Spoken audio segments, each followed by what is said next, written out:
यार तो आज हम लोग क्या देखने वाले हैं?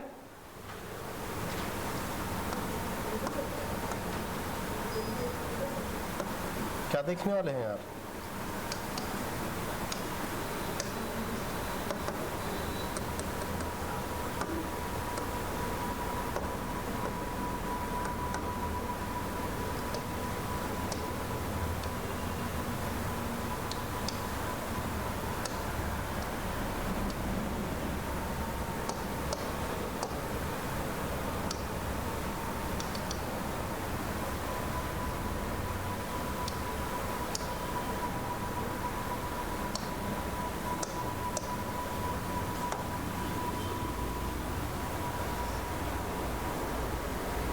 ठीक है, तो इससे पहले बेटा हम लोग क्या देख रहे थे?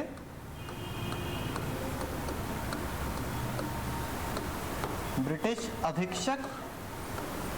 अधीक्षकों का काल, ऐसे कह सकते हैं क्या?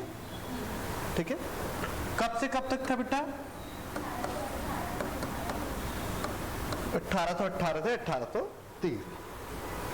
अच्छा जी बेटा, जब ब्रिटिश अधीक्षकों का काल था, ये क्यों था? सबसे पहले क्योंकि रघु जी तृतीय नाम का अप्पा जी का बेटा अल्पवयस्क था और अल्पवयस्क ठीक है बालक को शासन नहीं दिया जा सकता, इसीलिए अंग्रेजों ने डिसाइड करा कि वो ब्रिटिश सुपरिटेंडेंट को क्या करेंगे? अपॉइंट करेंगे।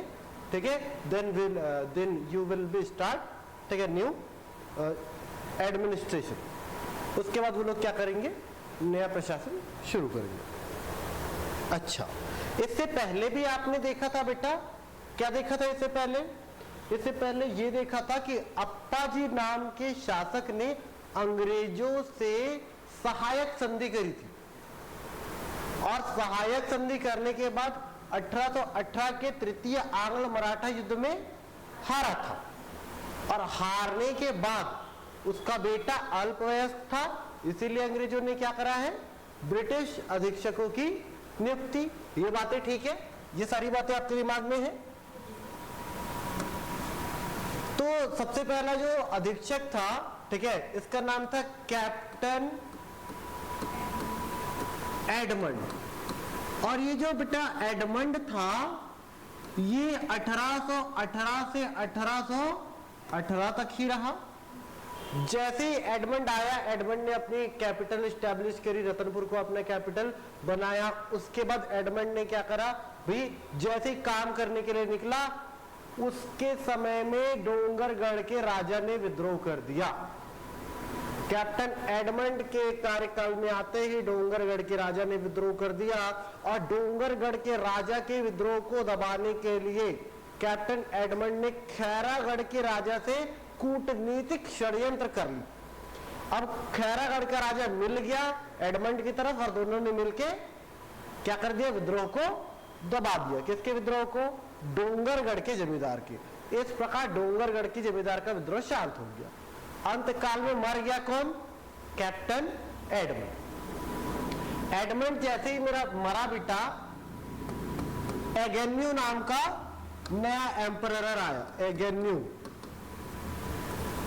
कैप्टन एगेन्यू 1818 से बेटा 1825 तक, 1825 तक रहा एगेन्यू।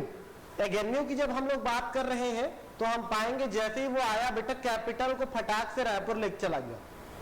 कैपिटल अब कहां चला गया है? रायपुर। दूसरा इंपॉर्टेंट बात, उसने चेंजेस करे हैं। क्या चेंजेस करे? एडमिनिस्ट्रेशन चेंजेस करे हैं। उसने 27 परगनों को 8 परगनों में बांट दिया। ठीक है, परगनों में सबसे बड़ा परगना अब रायपुर बन गया, जबकि छोटा परगना राजहरा बन गया। परगना का प्रमुख बना दिया कमाविसदार को। तो पहली बार परगना के प्रमुख के पद की, ठीक है, आपको जानकारी मिल रही है। परगना प्रमुख कमाविसदार होगा और ये जो कमाविसदार है सूबेदार का प्रमुख सहायक होगा।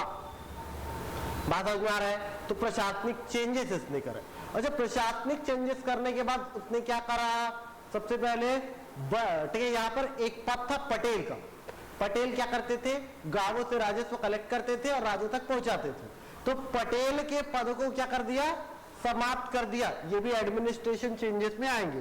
पटेल के पद को समाप्त कर दिया, और पटेल के पद को समाप्त करने के बाद उसने क्या करा, ठीक है, पोतदार, अमीन और बरार पांडे 3 नवीन पदों का सृजन किया।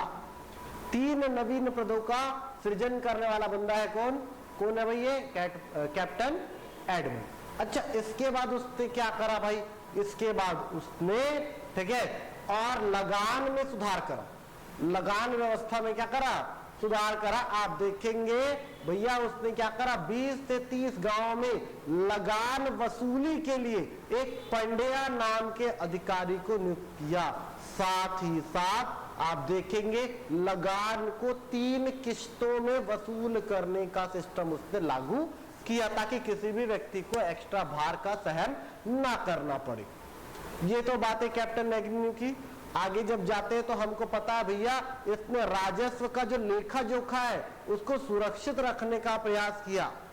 इसी क्रम में अगर आप देखेंगे सरगुजा के राजा से, ठीक है, जमीन छीना और उसे खालसा भूमि के रूप में क्या करा, घोषित करा, ठीक है। अच्छा, सोना खान के राजा है, सोना खान के राजा है, सोना खान के राजा से जो जमीन हड़पा था सोना खान के राजा ने उसको वापस प्राप्त किया और उसे क्या करा, खालसा भूमि के रूप में स्थापित करा। इसके अतिरिक्त उसने क्या करा है, मुद्रा विनिमय को बढ़ावा दिया है, वस्तु विनिमय के स्थान पर उसने मुद्रा विनिमय को बढ़ावा दिया है।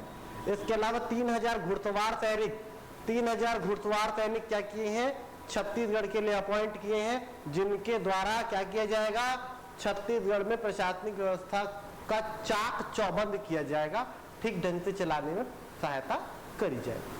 इसके बाद इस टाइम पे 4 विद्रोह हुए हैं, जिसमें 1818 में सबसे पहला विद्रोह नवगढ़ के राजा का था, ठीक है, जो कि महारसिया था। 1818 से 1825 तक चला था। इसके पूरे कार्यकाल के दौरान चलता रहा गोड़ विद्रोह। गोड़ राजा था धमधा का, जो कि बनावटी गोड़ राजा था। इसके बाद सोना खान का विद्रोह 1819 में सोना खान के राजा ने विद्रोह इसलिए किया क्योंकि सोना खान की जमींदारी को छीन करके खालसा भूमि के रूप में घोषित करा था कैप्टन एग्न्यू ने, ठीक है। इसके बाद परलकोट का विद्रोह देखेंगे 1824 से 25 में परलकोट का विद्रोह हुआ था। परलकोट के विद्रोह को आप बहुत अच्छी तरीके से जानते हैं। आप देखेंगे एडमंड के बाद एग्न्यू के बाद आएगा कैप्टन हंटर। 1825 में आने वाला है हंटर और 1825 में ही चला जाएगा कैप्टन हंटर, कोई काम नहीं है इसका, ठीक है। हंटर के बाद इंपॉर्टेंट बंदा आएगा सैंडिस, कैप्टन सैंडिस। और ये जो सैंडिस है 1825 से 1828 तक रहने वाला है। कैप्टन सैंडिस ने ही पहली बार अंग्रेजी भाषा को कामकाजी भाषा बनाया।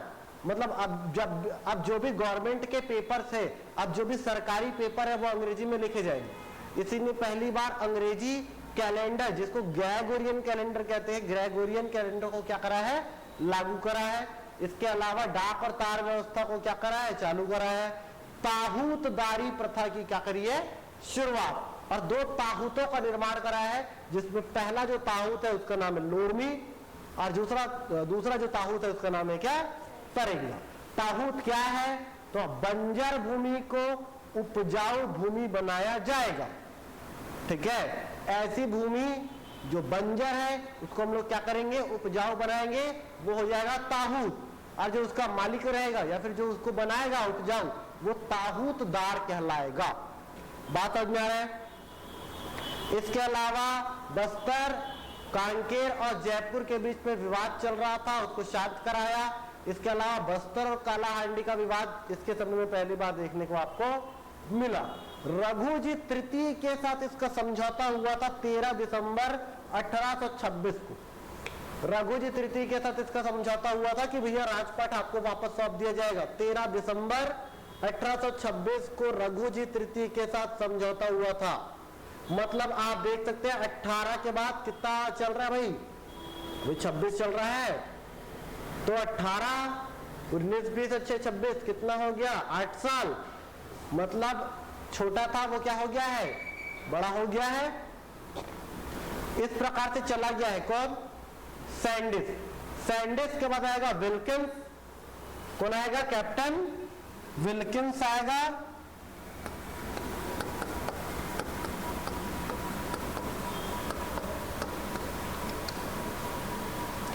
कैप्टन विल्किंस आएगा, 1828 में आएगा, 1828 से ही रहेगा, चला जाएगा। और लास्ट में आएगा कैप्टन क्राफर्ड, 1828 से 1800 कब तक रहेगा भाई? और भाई लास्ट तक रहेगा 1830 तक, लास्ट है ना 18, भाई डेट हमने यहाँ पढ़ा 1818 से 1830, तो लास्ट बंदा है कैप्टन क्राफर्ड। कैप्टन क्राफर्ड में पहली बात लास्ट था, दूसरी बात ये इसके कार्यकाल के दौरान रघुजी तृतीय और क्राफर्ड के बीच में संधि हुआ 27 दिसंबर 1829 को, ठीक है। और 6 जून 1830 को, 6 जून 1830 को क्या कर दिया? 6 जून 1830 को शासन सौंप दिया रघुजी तृतीय को कैप्टन क्राफर्ड। इस प्रकार से क्या हुआ? ब्रिटिश क्या अधीक्षकों की समाप्ति हुई और एक बार फिर से मराठों को राजपाट प्राप्त हुआ। समझ में आ रहा है? इसका पुराना इतिहास मैंने बताया है, ये पूरा इतिहास मैंने समझाया है आपको। अभी हम लोग किसको देखेंगे?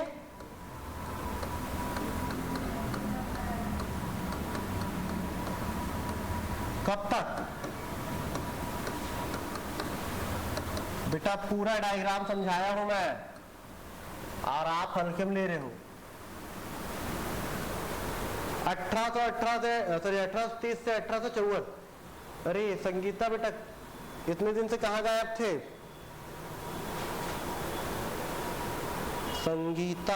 संगीता वर्मा कहाँ गायब थे आप इतने दिनों से?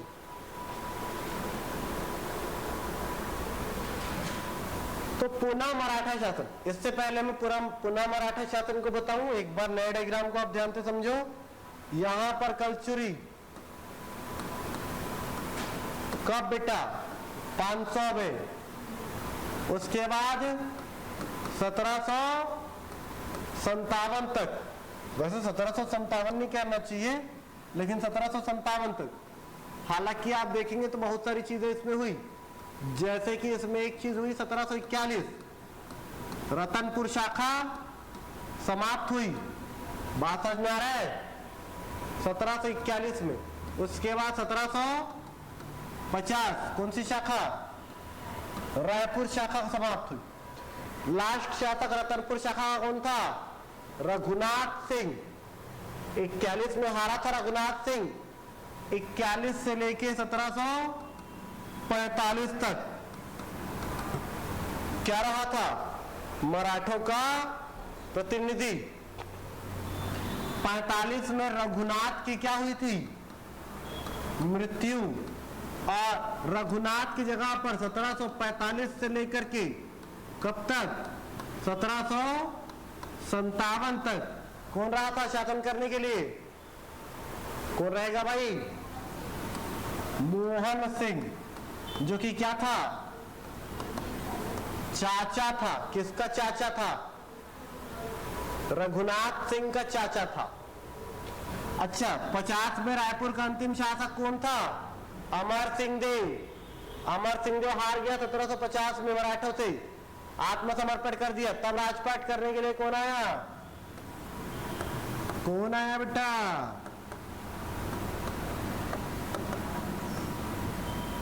तो 1750 से कब तक? 1757 तक राजपाट कौन करने वाला था? शिवराज सिंह। अब यहां देखो, ये मोहन सिंह जो रहता है 1753 में मर जाता है। कब मर जाता है? 1753 में। कौन मर जाता है? मोहन सिंह। और जब मोहन सिंह मर जाता है तो ये रतनपुर और रायपुर दोनों पर अंतिम रूप से शासन करता है। कौन? शिवराज सिंह। तो शिवराज सिंह जो है अंतिम रूप से शासन किया था। अच्छा, कलचुरी खत्म हो गए थे बेटा, कलचुरी खत्म हो गया आपका। एक तरफ क्या चल रहा था?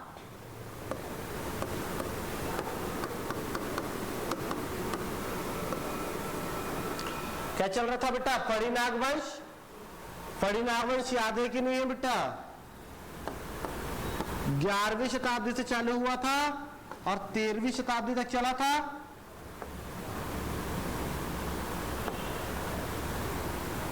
चल रहा था फड़ीनाग। और फड़ीनाग में क्या हुआ था? एक शासक था, क्या नाम था? फड़ीनाग वंश में एक शासक का नाम क्या था? मोनिंग देव। सबसे पहले कौन था? हिराज, उसके बाद गोपाल, उसके बाद रामचंद्र, उसके बाद कौन था भाई? कोड बताया हूं, AGRBM। अहिराज, गोपाल, रामचंद्र, भाणिंग देव और मोनिंग देव। तो आखिरी शासक कौन है? मोनिंग देव। इस मोनिंग देव को रामचंद्र देव, कौन सा देव? ये रामचंद्र देव कौन है? कलचुरी है। रामचंद्र देव कौन है? कलचुरी। किधर का कलचुरी है? रायपुर का। और रायपुर के कलचुरी रामचंद्र देव ने मोनिंग देव को क्या किया है? हराया है। इस प्रकार से समाप्त हुआ है। क्या समाप्त हुआ है? फड़ी नागवंश। मतलब फड़ी नागवंश का जो एरिया था उसको कब्जा लिया है किसने? रायपुर के कलचुरियों। बात समझ में आ रहा है? अब क्या हुआ है, इधर जब ये चल रहा था दक्षिण के एरिया में, अगर आप देखेंगे तो दक्षिण के एरिया में चलेगा क्या बेटा आपका? क्या चलेगा? छिंदक नाग वंश। और छिंदक नाग वंश की बेटा बात करूंगा तो 1023 से 1324, 1023 से 1324 तक चलने वाला है छिंदक नाग वंश, जिसमें सबसे पहले आया था कौन? रिपति भूषण। यहीं पर एक राजा था। कौन सा राजा था? राजा था हरिश्चंद्र देव। बेटा राजा कौन था? हरिश्चंद्र देव। हरिश्चंद्र देव कौन था? अंतिम राजा था। किसका? छिंदक नाग वंश का। तो हरिश्चंद्र देव के ऊपर 1324 में अटैक हुआ। 1324 में अटैक हुआ। किसका? दक्षिण से आए शासक, नाम क्या है इसका? अन्नम देव। अन्नम देव ने आक्रमण करा। अन्नम देव ने आक्रमण कब करा? 1324 में। और अन्नम देव ने इसको क्या कर दिया? पराजित कर दिया। किसको पराजित कर दिया? अरे किसको पराजित कर दिया? किसको? हरिश्चंद्र देव। हरिश्चंद्र देव कौन है? छिंदक नाग वंश का अंतिम शासक है। अब यह हरिश्चंद्र देव पराजित हो गया। किससे पराजित हो गया? अन्नम देव से। तो ऊपर में कलचुरी चल रहा है, नीचे में चल रहा है क्या? अन्नम देव। अन्नम देव क्या है बेटा? ये है काकतीय। अन्नम देव क्या है? काकतीय। कब आया है? कब आया है बेटा? 1324 में। इसके इतिहास की बात अगर हम करेंगे, इतिहास भी समझाया हूं। इतिहास कहता है, क्या कहता है इतिहास? कि भैया अन्नम देव जो है भाई है किसका? प्रताप रुद्र और रुद्रांबा का। ये जो काकतीय है इनका निवास जो था क्या था?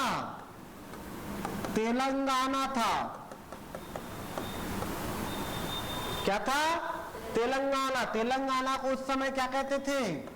वारंगल कहते थे। तेलंगाना का बेटा उस समय क्या कहते थे? वारंगल कहते थे। यार ये वारंगल में यहां पर संस्थापक था राजा गणपति। कौन था संस्थापक? राजा गणपति। राजा गणपति का कोई बेटा नहीं था, इसलिए उसकी बेटी जिसका नाम क्या था? रुद्रांबा। ये रानी बनी। रुद्रांबा के बाद रानी बनी कौन? मम्मडंबा। और मम्मडंबा के 3 संतान थे, जिसमें सबसे बड़ी बेटी थी, इसका नाम है रैला देवी। रैला देवी के बाद उसका भाई था प्रताप रुद्र। प्रताप रुद्र देव। ये प्रताप रुद्र देव जिस समय शासन कर रहा था, कहां, वारंगल में, उस समय अलाउद्दीन खिलजी के सेनापति मलिक काफूर ने, कौन सा काफूर, मलिक काफूर ने क्या करा, दक्षिण अभियान चलाया। और दक्षिण अभियान के दौरान वारंगल अभियान 1309 में, कौन सा अभियान है ये, वारंगल अभियान है बेटा। वारंगल अभियान के दौरान प्रताप रुद्रदेव को मलिक काफूर, जो कि अलाउद्दीन खिलजी का सेनापति है, उसने क्या कर दिया बेटा, हरा दिया। किसको हरा दिया, प्रताप रुद्र देव को। दिमाग को फोकस रखो इधर। अब प्रताप रुद्रदेव हार गया है, इसका छोटा भाई है, इसके छोटे भाई का नाम क्या है, अन्नम देव। वो वारंगल से भाग के निकला, नक्शे में भी बताया था, वारंगल से भाग के निकला। और आप देखेंगे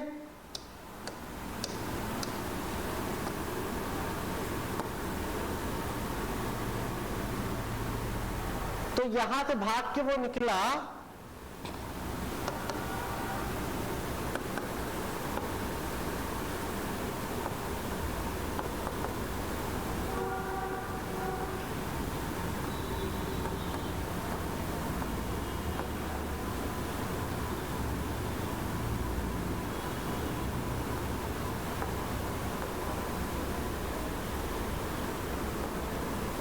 ये देखो, ये वाला सेगमेंट अगर देखा जाएगा,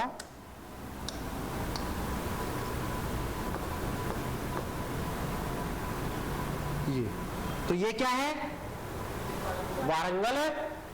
यहां से वो बंदा ऐसे गया, ये क्या है, बस्तर है।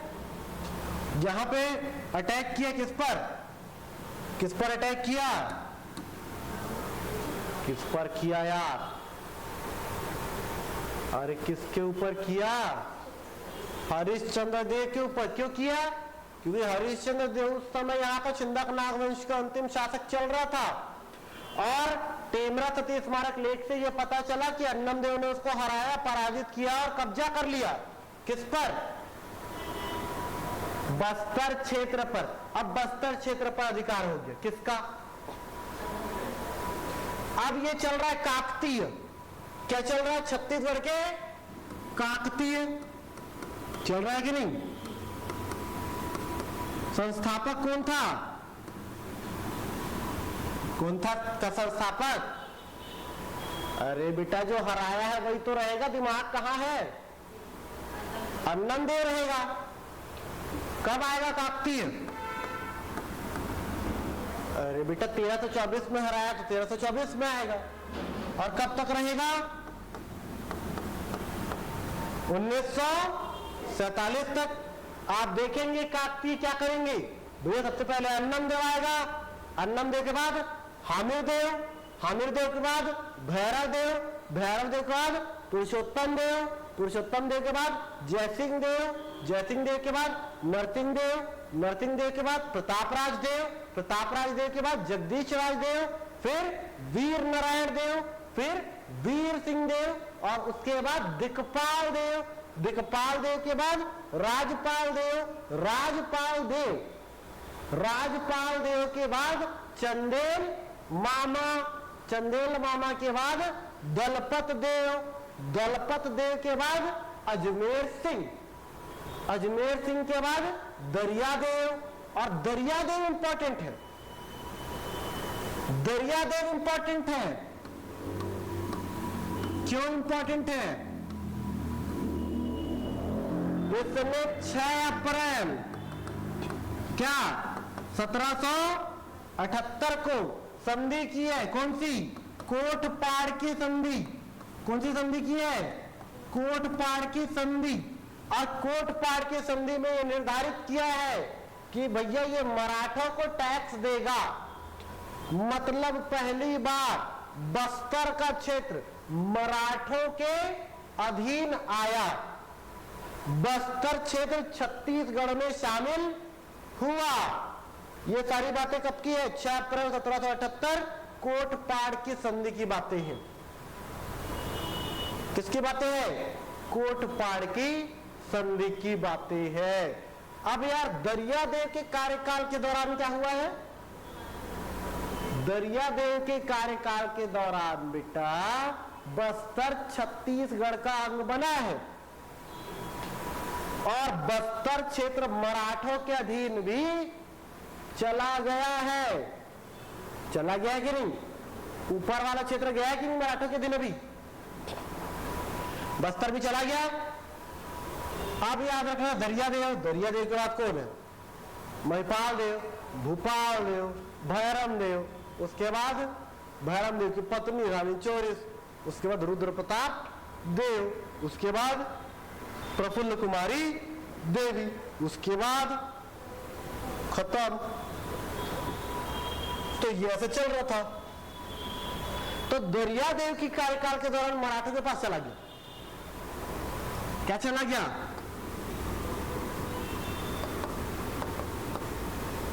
क्या चला गया बेटा?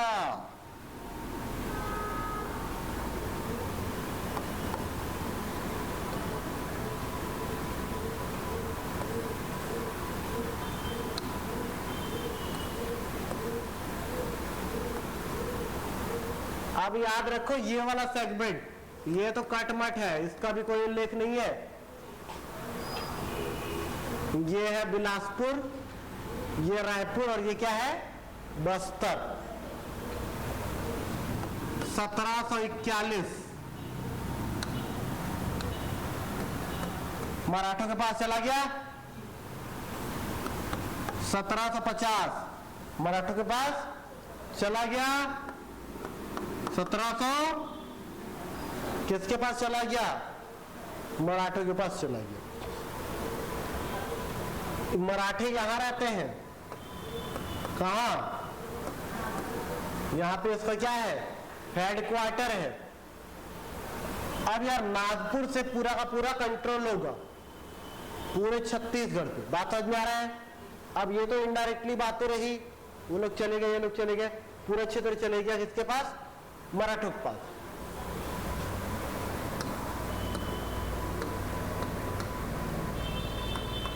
(1757) से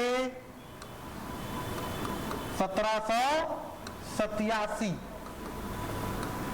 डायरेक्ट मराठा, प्रत्यक्ष मराठा शासन कौन आएगा? बिंबाजी। 1787 से 1788 कौन आएगा? चिमड़ा जी। उसके बाद 1788 से, ठीक है, 1811 तक कौन आएगा? वेंको जी। इसके बाद 1811 से 1816 तक यहां पे आएगा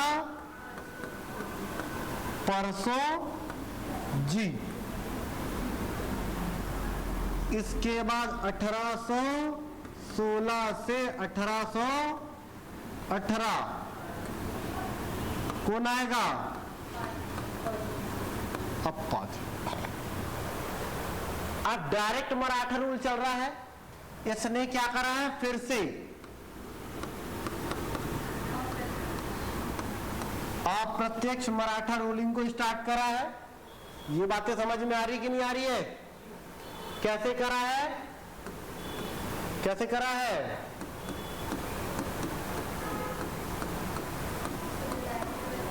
सूबेदारी व्यवस्था को जन्म देके। समझ में आ रहा है? परसों जी ये भी इसी में चल रहा था, अप्रत्यक्ष में। परसों जी भी किस में चल रहा था? अप्रत्यक्ष में चल रहा था। अप्पा जी भी किस में चल रहा था? अप्रत्यक्ष में चल रहा था। बात समझ में आ रहा है? अप्पा जी में इंपॉर्टेंट बात है, एक तो इंपॉर्टेंट बात इसका सहायक संधि।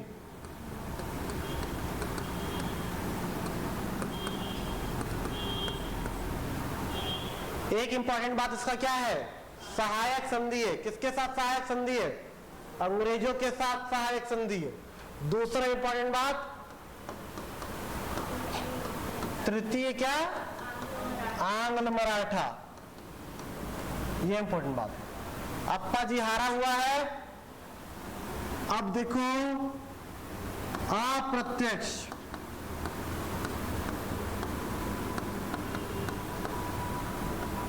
क्या चलेगा, अप्रत्यक्ष अंग्रेजी शासन चलेगा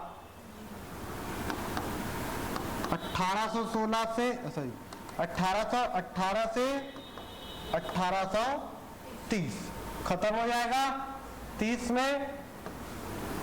अब एक बार फिर से क्या चलेगा,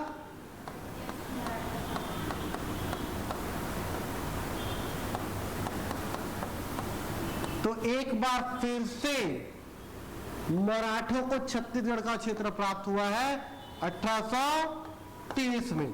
कब तक मिला रहेगा, 1854। ये सारी बातें मध्यकालीन इतिहास की है, ठीक है। किसकी है, मध्यकालीन इतिहास की। ये बातें समझ में आ रही है आपके, आ रही है बेटा, कि दिमाग में नहीं जा रहा है, जा रहा है कि नहीं जा रहा है। अब पुनः मराठा शासन की बात करते हैं। अब इसका इतिहास समझते हैं, किसका, पुनः मराठा शासन का।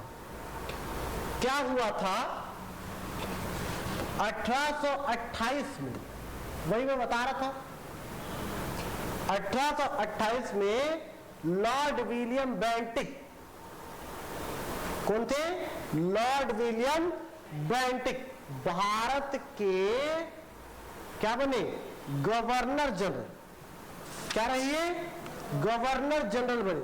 सबसे पहले क्या था, बंगाल का गवर्नर, उसके बाद बंगाल का गवर्नर जनरल, उसके बाद क्या, भारत का गवर्नर जनरल। बात समझ में आ रहा है। और उसके बाद क्या आएगा, भारत का वायसराय।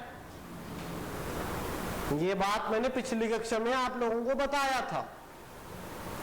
1757 क्या, 1757 से 1700 क्या चलेगा, बंगाल का क्या चलेगा बेटा, 1773 से ये पूरा का पूरा 1800 क्या, 1773 से 1813 तक ये चलेगा बंगाल का गवर्नर जनरल। तो 13 तक नहीं चलेगा, 28 33 तक चलेगा। नहीं 13 तक चलेगा। उसके बाद आएगा 1813 से पूरा 1857 तक ये चलेगा भारत का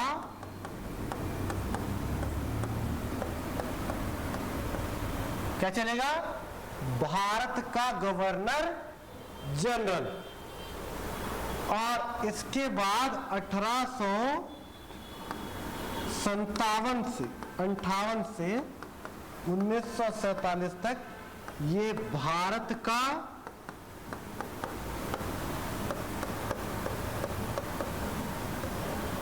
क्या चलेगा, वायसराय।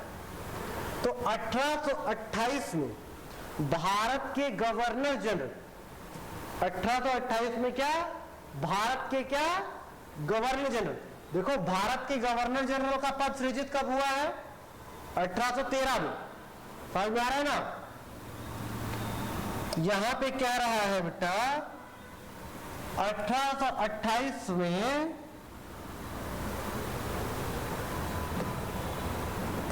भारत के गवर्नर जनरल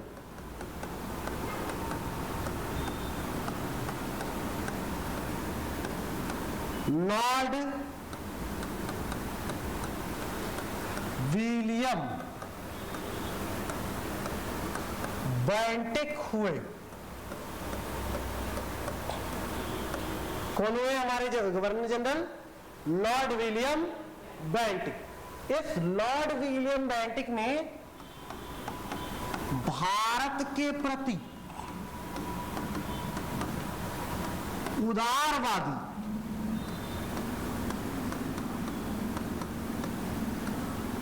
क्या दृष्टिकोण अपनाया।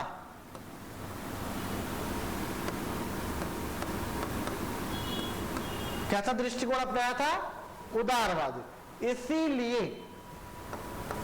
इसीलिए क्या किया था इसने? रघु जी को तृतीय ना क्या कर दिया? शासन सौंप दिया। 6 जून 1830 को सत्ता हस्तांतरित हो गई। इससे पहले 1829 में संधि भी हो चुकी थी। बात समझ में आ रहा है? आ रहा है कि नहीं आ रहा है?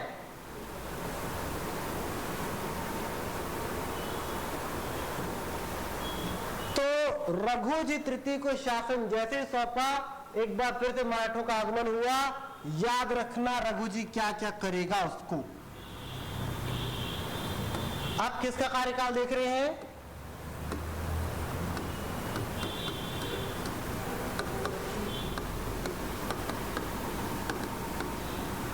रघु जी तृतीय का कार्यकाल देख रहे हैं। बात समझ में आ रहा है क्या?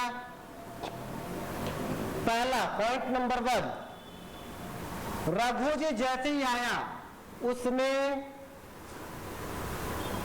वेंकू जी सूबेदारों की सहायता से शासन चलाता था। ये जिलेदारों के माध्यम से क्या करेगा? शासन चलाएगा। समझ में आ रहा है? ध्यान से देखना, छत्तीसगढ़ को जिलहा कहा। क्या कहा? और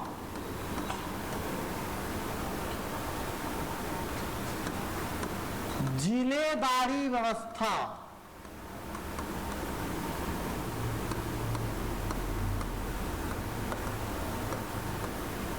प्रारंभ की।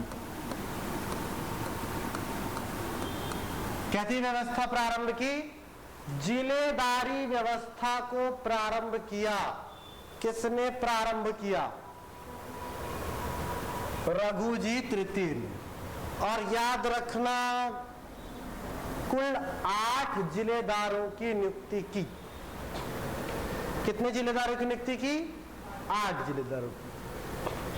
पहला है जिलेदार कृष्णाराव अप्पा।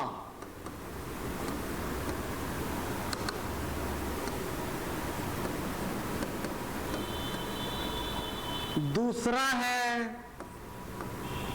अमृतराव।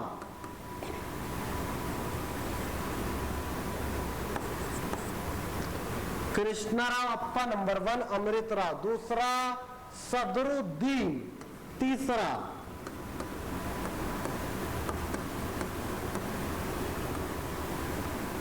सदरुद्दीन तीसरा, दुर्गा प्रसाद चौथा,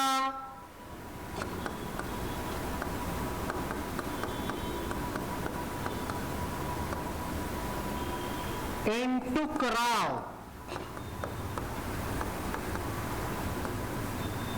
पांचवा, एंटुक राव कौन सा नंबर करेगा? 5वां। इसके बाद आएगा सखाराम बापू,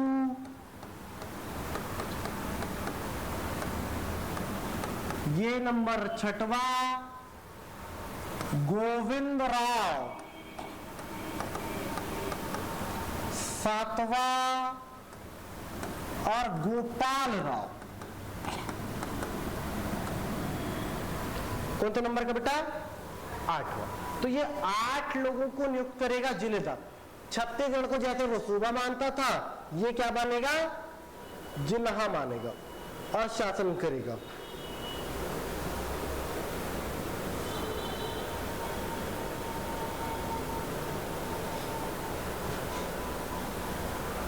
इसकी इतनी बातें समझ में आई क्या? आप ध्यान से समझो, इसने 2 ताहूत का निर्माण करवाया, 2 ताहूतों का। ताहूत क्या होता है?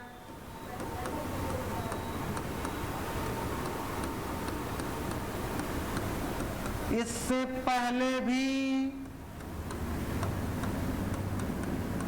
ताहूत का निर्माण हुआ है कि नहीं हुआ है? किसके कार्यकाल के दौरान?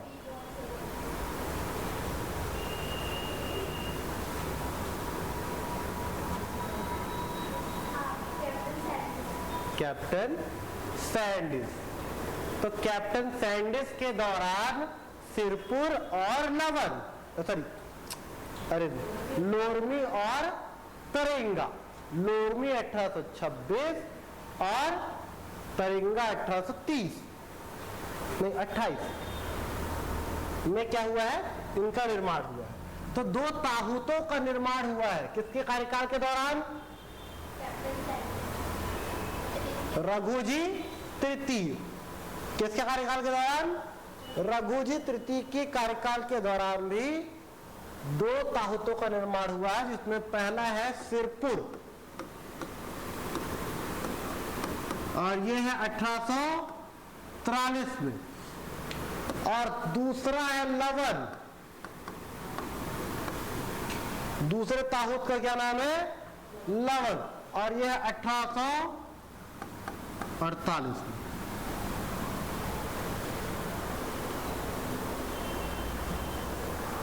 दो ताहूतों का निर्माण किया है।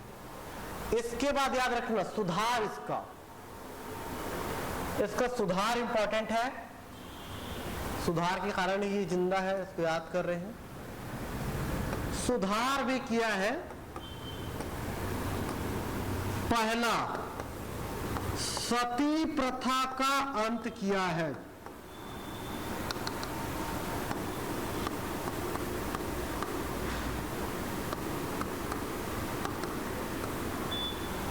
किसका अंत किया है बेटा? सती प्रथा का अंत किया है 1831 में। कब किया है?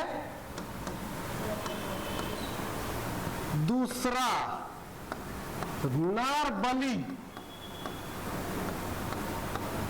की समाप्ति 1842, तभी तो मेरिया होगा। और तीसरा, ठगों का दमन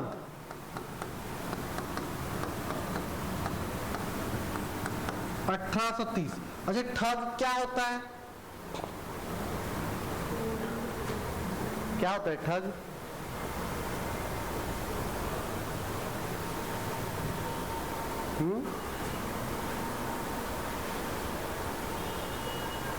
क्या होता है? पहले के टाइम पे क्या आते थे? लोग आते थे, ठीक है, एक टाइप का वो लोग गोल्ड को क्या करते थे? गोल्ड और सिल्वर को साफ करते थे। साफ मतलब क्लीन, ठीक है। अब क्लीन करने के बहाने वो लोग क्या करते थे? उससे गोल्ड को वॉश करके अपने लिक्विड में मिला लेते थे, या फिर सिल्वर को वॉश करके अपने लिक्विड में मिला लेते थे और फिर चले जाते थे, ठीक है। वो लोग ठग थे। इसके अलावा जो बाबा आते हैं, अभी भी ठग चलते रहता है, ठीक है। वो क्या करते थे? लूटते थे और चल जाते थे। अच्छा, ये ठगों के काम में वहां के लोकल जो जमींदार थे वो भी मिले रहते थे कि भाई जाओ तुम लोगों को उल्लू बनाओ और उनसे ठीक है कलेक्ट करो पैसा, और बदले में भैया हमको अपने आय का 1/4 दो। समझ में आ रहा है ना? तो यहां पे एक पॉइंट को याद रखना, ठग अपने आय का 1/4 भाग किसको? जमींदार को दिया करते थे।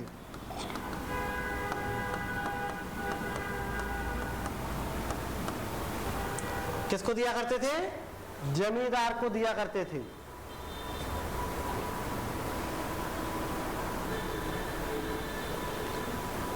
विद्रोह भी हुआ इसके टाइम पे, विद्रोह भी हो रहा है। सबसे पहला विद्रोह तो धमधा का है। ये धमधा वाला बहुत फेमस था विद्रोह करने के लिए।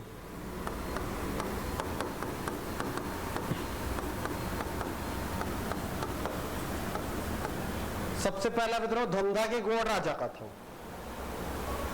फिर बरगढ़ के जमींदार का था,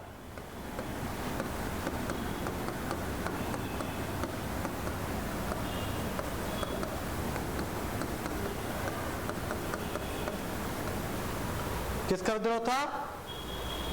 बरगढ़ के जमींदार का। अच्छा, ये कब था? 43 से 45 तक।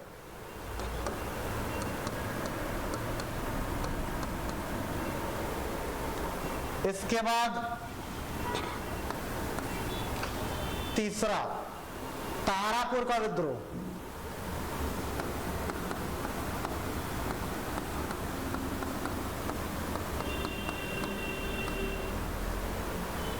अठारह सौ 42 से 54।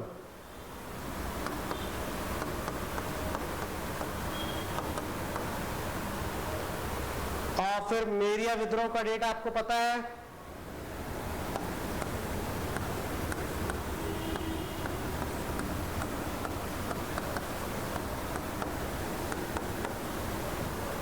अठारह सौ 42।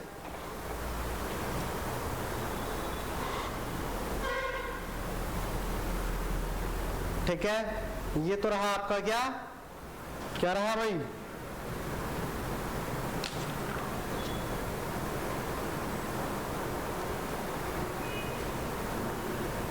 क्या रहा? रघुजी तृतीय। अब रघुजी तृतीय मरेगा,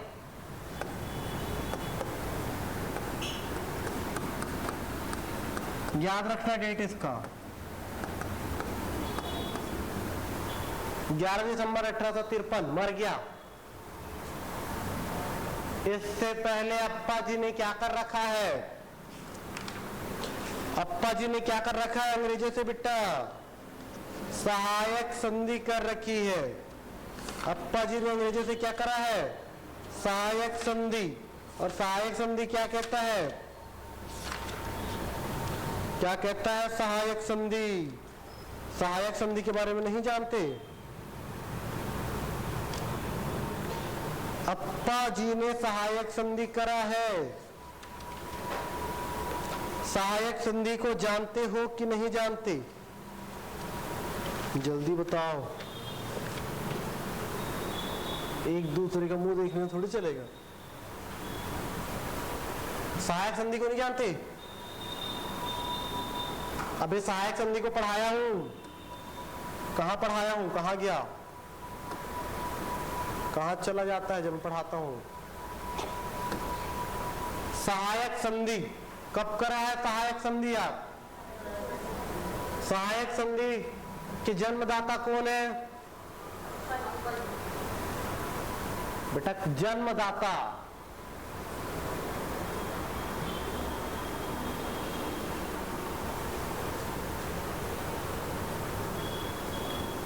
भारत का इतिहास नहीं पढ़ रहे हो ठीक से।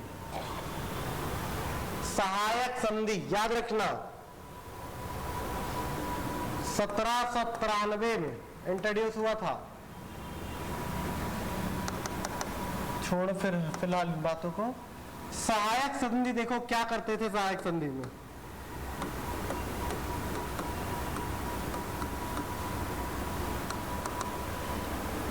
सहायक संधि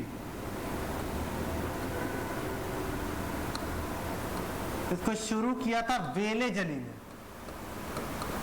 वेले जली नाम सुने हो क्या?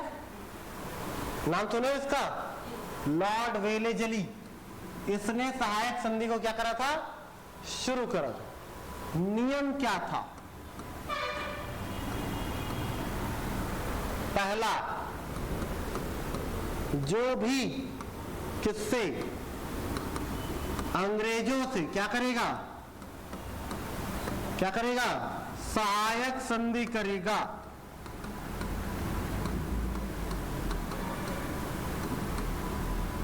वाह, पहला पॉइंट, अपनी सेना नहीं रखेगा। क्या नहीं रखेगा, किसकी सेना रखेगा, तो अंग्रेजी सेना रखेगा। बात समझ में आ रहा है। पॉइंट नंबर 2, यहीं पर जो भी अंग्रेजों से सहायक संधि करेगा वह अंग्रेजों की इच्छा के बिना किसी अन्य राजा से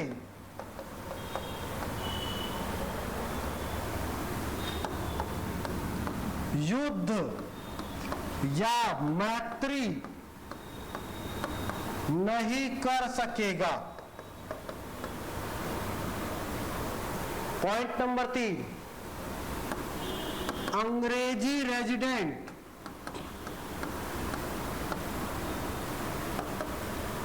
अपने दरबार में रखेगा।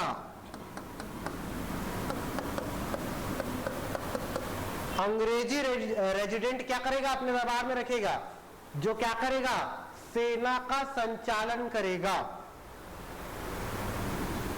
याद रखना, सेना का खर्च राजा देगा। इतना ही नहीं है, अंग्रेजों को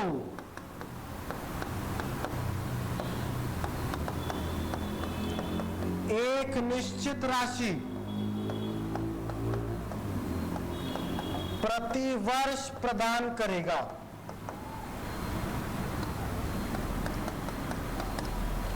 ये बातें थी किसकी, सहायक संधि की। कहता है सहायक संधि कि भैया जो भी अंग्रेजों से सहायक संधि करेगा वह अपनी सेना नहीं रखेगा, अंग्रेजी सेना रखेगा। अंग्रेजी सेना के संचालन के लिए एक ब्रिटिश रेजिडेंट रखेगा। क्यों, भैया राजा को थोड़ी ना अंग्रेजी आता है जो अंग्रेजी में बोलेगा। भैया सेना और रेजिडेंट दोनों को वेतन राजा खुद देगा। समझ में आ रहा है। इसके अलावा राजा अंग्रेजों को एक अमाउंट भी देगा हर साल, ठीक है।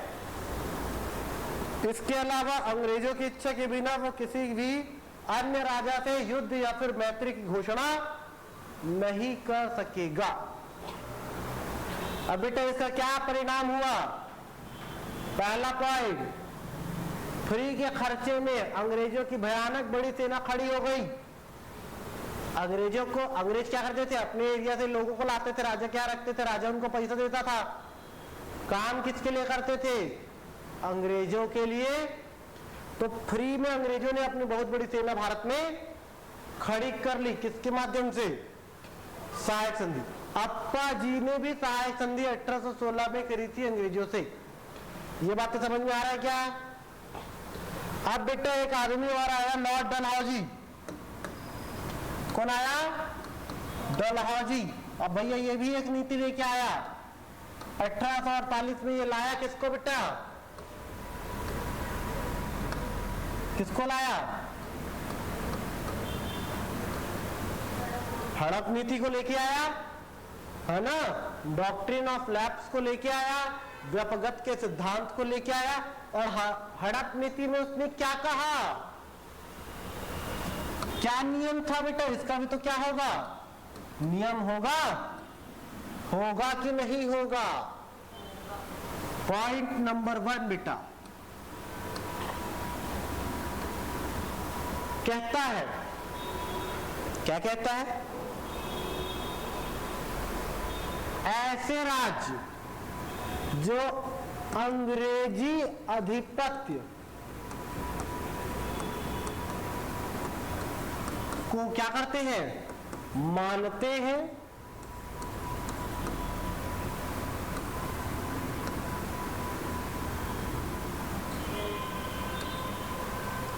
यहां पे देखो ये लोग क्या करते हैं,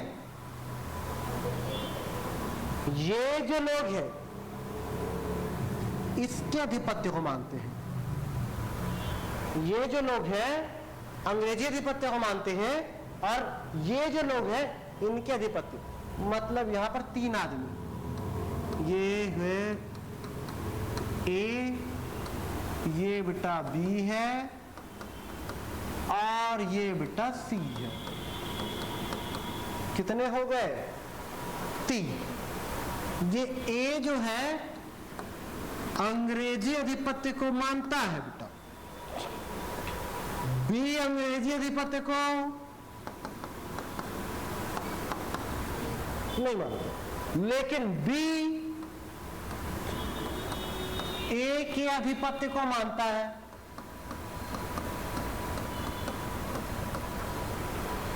ए किसको मानता है, अंग्रेजी अधिपत्य को, बी किसको मानता है, ए के अधिपत्य को, और सी किसी भी अधिपत्य को नहीं मानता।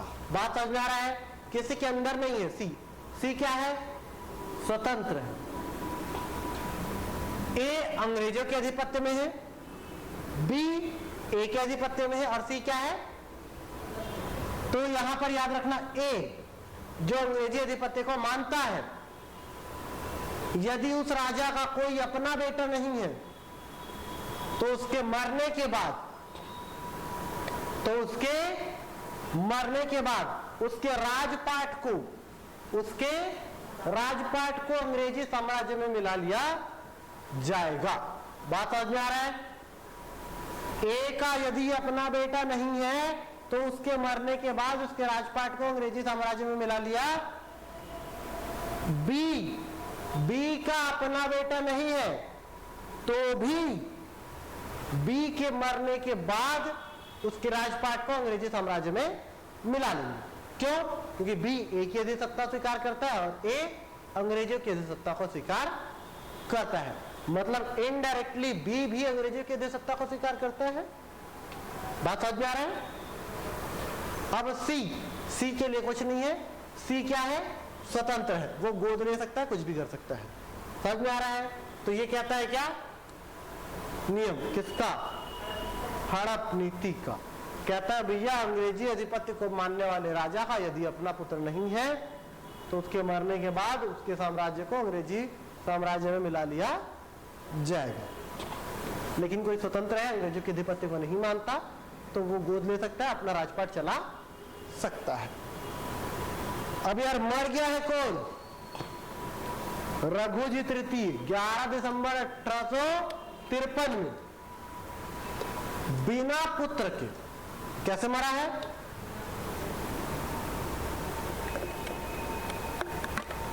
मतलब निसंतान है। अब यार निसंतान रघुजी तृतीय मर गया, अब भैया कहा है, अप्पा जी ने क्या करा है, सहायक संधि। और सहायक संधि वाली बातों को मानते हैं। यह बात सहायक संधि की है भैया, जिसने क्या करा है, अंग्रेजों के साथ सहायक संधि करी है, जिसने एक के साथ क्या करी है, सहायक संधि करी है, जो भी है, और एक जो क्या है, स्वतंत्र है। तो भैया सहायक संधि करा है, मर गया बिना पुत्र के, तो क्या करेंगे, 1854 में डलहौजी आएगा और नागपुर रियासत को हड़प लेगा, हड़प नीति के अनुसार। इस प्रकार से भारत में प्रत्यक्ष अंग्रेजी इस प्रकार से छत्तीसगढ़ में अप्रत्यक्ष अंग्रेजी शासन की क्या होगी, शुरुआत होगी। इसी के साथ